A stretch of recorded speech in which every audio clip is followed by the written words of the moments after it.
And I'm going to share my screen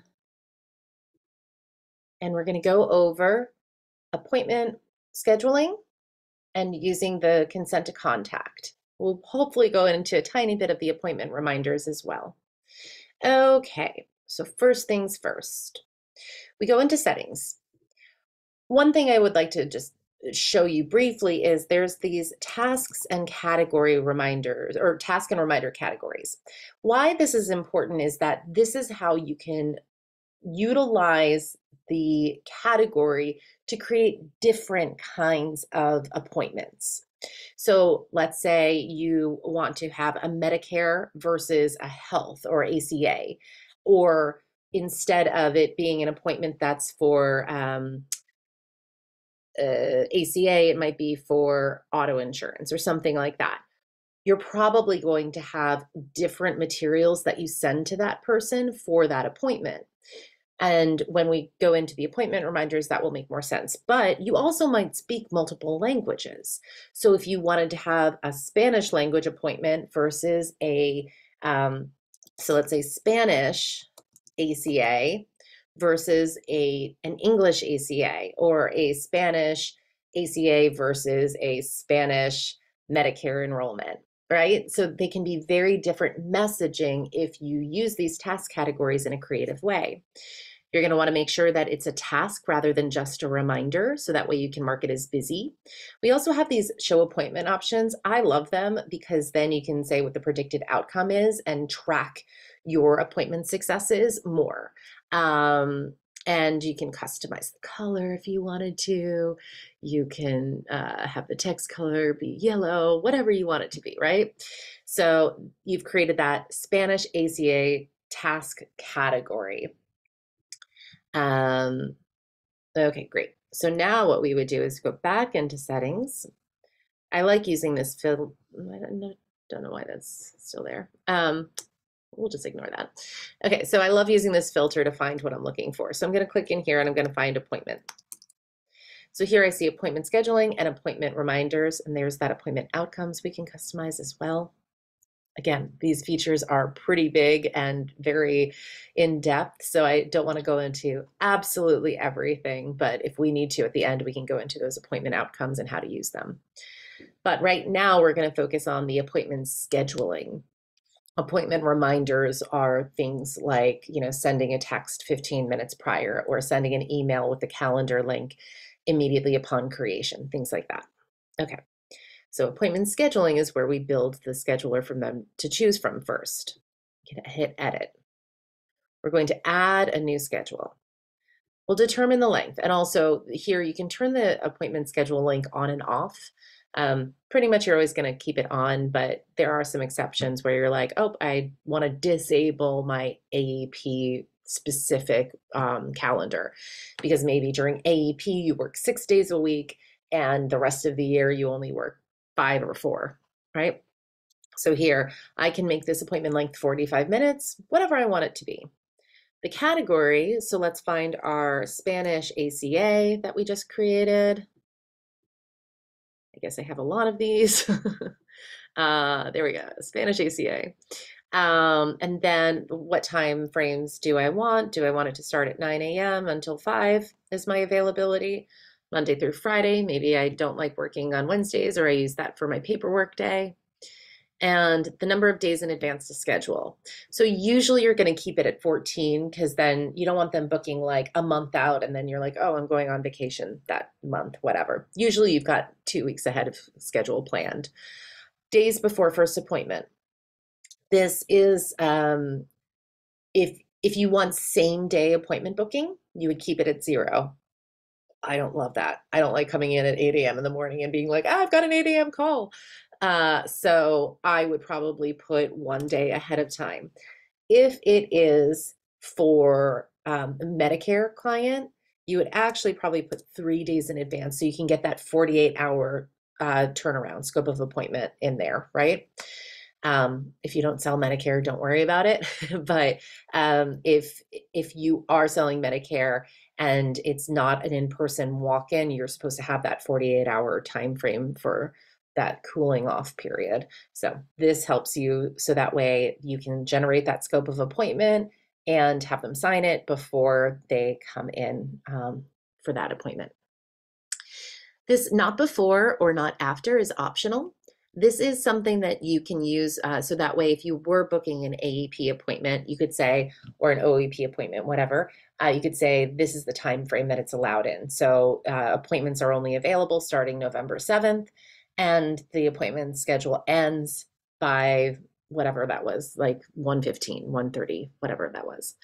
I'm not an agent, by the way, so I don't know all the details. But this is how you can make it like a time framed based appointment scheduler. The calendar link, you're just going to say, let's say Spanish ACA for this example. It's just so that it generates a unique link and landing page for that calendar. The sales blurb, it could be, I am a licensed agent in all states.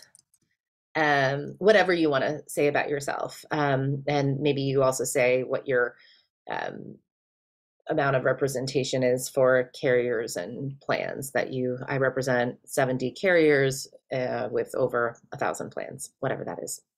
The instructions, this is more about instructions for signing up with this calendar. So maybe it says, upon creation, you will receive an email with the calendar invite.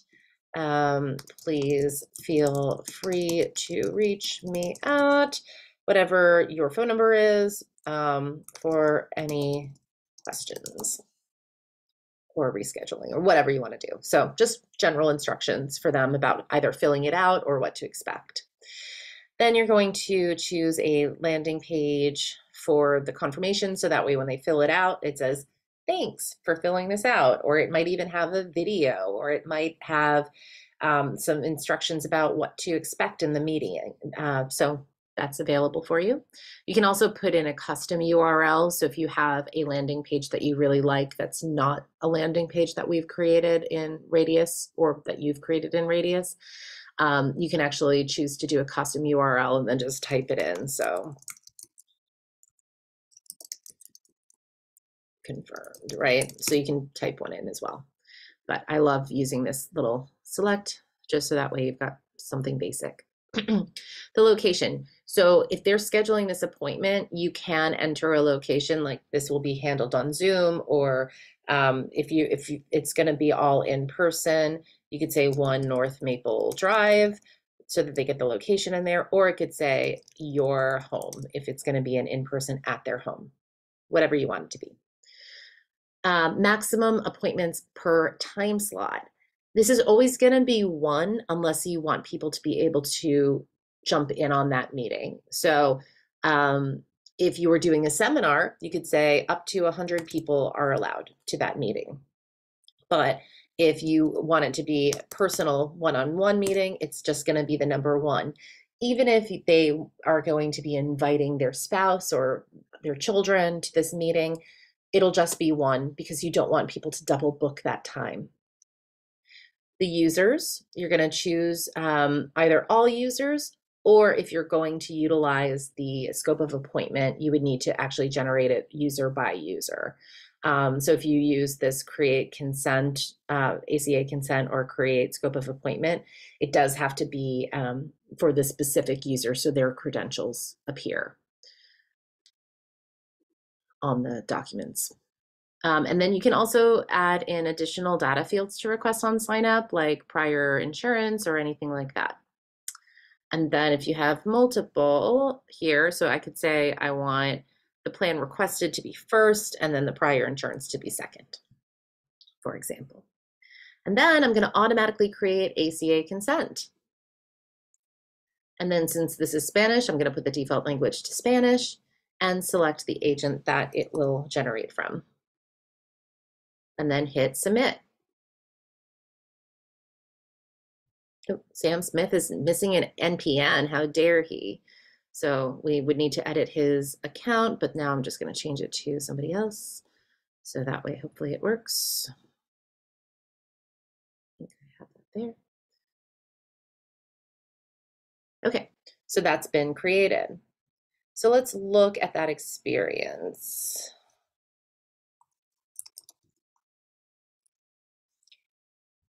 So now if I click on this link, this would be the link that you would be giving out to your clients. So I'm going to say on this date, I want this time.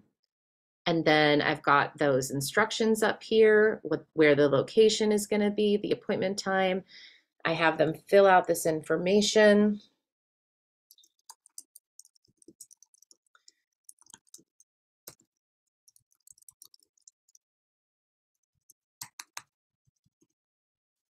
And then they can add in questions or notes or whatever they want.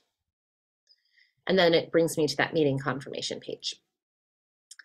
Now if I go into my leads, I will see that person created it as a lead within my system because her name didn't come in, her name didn't match within the system. So it's going to match against name and email and phone.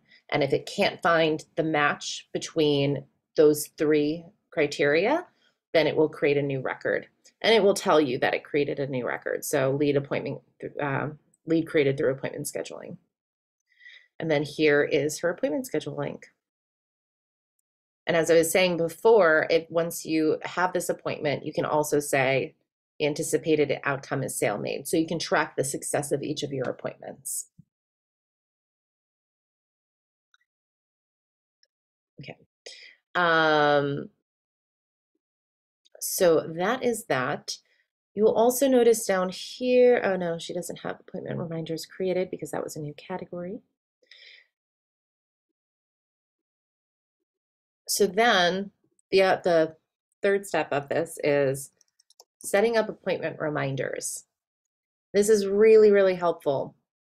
So you can create specific messaging for those appointments. So if I wanted to do one specifically for that Spanish ACA, I could, upon the creation, I always recommend sending out an email with the appointment details. Again, in this case, you would choose a Spanish language email template since it's Spanish. And then you would include that calendar attachment and send it to the record. You can also have another one to send it to the assigned agent or to another specific agent, but let's in this case send it to the record, and then I'll hit create.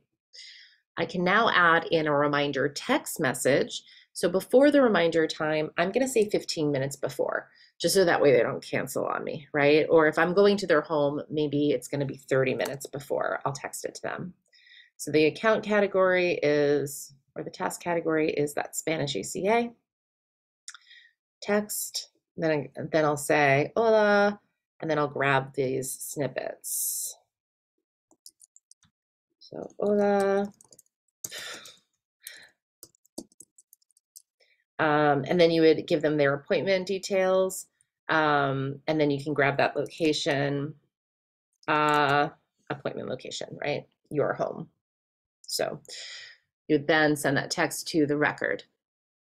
So you would basically give them whatever information you need because it's going to be in 30 minutos, that, because you know what the time is. You don't need to say at 1 p.m. You're just going to say in 30 minutes. So that's how you would do that. So that's how you create those. And let's just look back in that person's file. She won't have any appointment reminders generated for her because we created the appointment reminders after we set her appointment specifically, but she should have in here the requested ACA consent form. So that was sent automatically because she signed up via that link.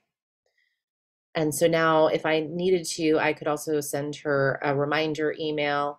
She automatically got it sent to her, but she could have it reminded or she could have it texted to her if you've got the text number in the cell phone field.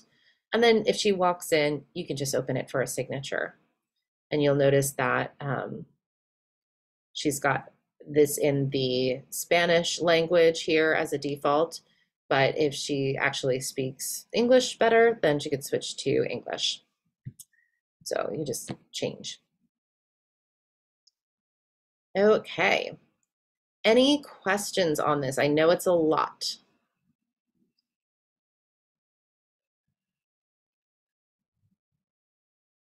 All right, let me recap. So the recap of this, you go to settings. You're going to go to tasks and reminder categories. We have so many defaults, but if you do want to specify a new task category, this is how you would do it. So add the category, name it special meeting. Make sure it's a task, busy, check it, add in appointment options if you want to, show it on the calendar for sure. You can also have it not show on the calendar, but then that would be very confusing.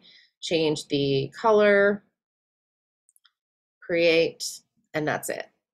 Second step, settings, appointment, scheduling, add a new schedule, give it a time frame, give it the category, give it a start and end time, select the days, select the number of days in advance to schedule, set the days before the first appointment, optionally add a before or after time frame limit, give it a special link, add a sales blurb, add your instructions, choose a confirmation landing page, a location, how many people can join this meeting or schedule this meeting, I should probably say, which user it's assigned to, or if it's applying to all, any additional data fields.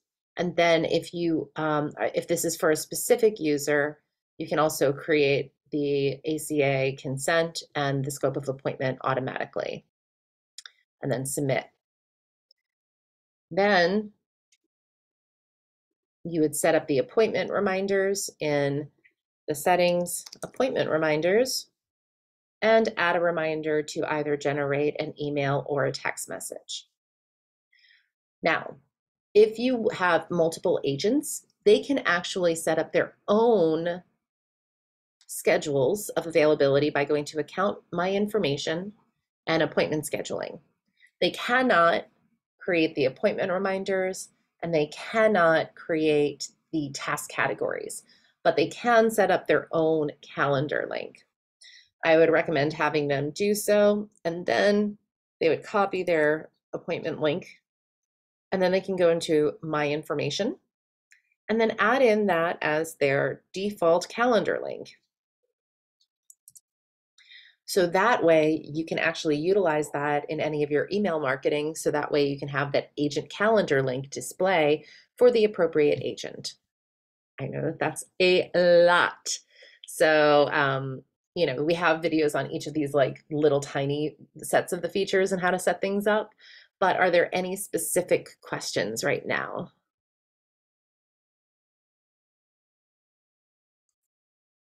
Also, always make sure you scroll down and save the update. Nope. Okay. All right, I'm going to stop sharing and we can, or